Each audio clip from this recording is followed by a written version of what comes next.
Very good. ఇప్పుడు మనం ఒక స్టోరీ చెప్పుకుందాం. ఏం స్టోరీ అంటే the hair and the tortoise. Hair అంటే టార్టాయిస్ అంటే వెరీ గుడ్. ఒక అడవిలో ఒక కుందేలు తాబేలు ఉన్నాయన్నమాట. ఆ కుందేలుకి బాగా గర్వం ఏంటంటే నేను బాగా పరిగెత్తగలను,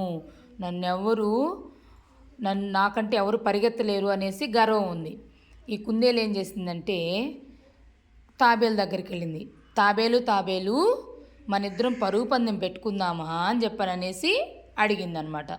అడిగితే అమ్మో నేను నీతో పరిగెత్తలేను అని అంటే ఏం కాదు పరిగెత్తగలవు నేను అన్ని జంతువులన్నిటినీ పిలుస్తాను అని చెప్పననేసి అన్ని అడవిలో ఉండే జంతువులన్నిటినీ పిలిచింది. అప్పుడు మీరందరూ చూస్తూ ఉండండి, మా ఇద్దరిలో ఎవరు బాగా ఫస్ట్ పరిగెస్తారో వాళ్ళు గెలిచినట్టు అని చెప్పని.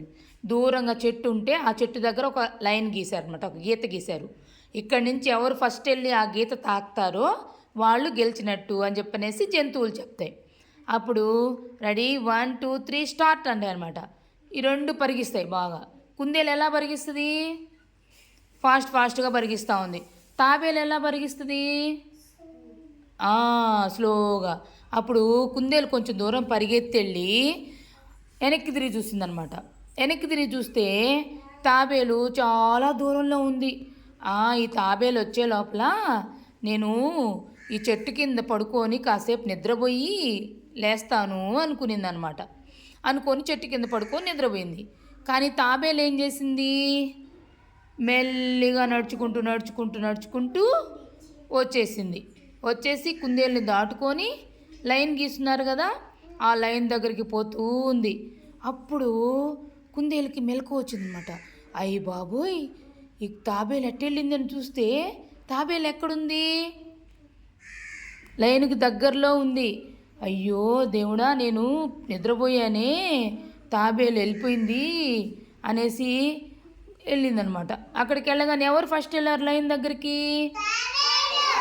ఎవరు గెలిచారు?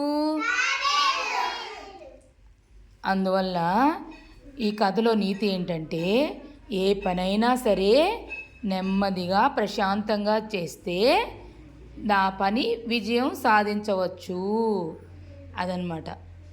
Very good.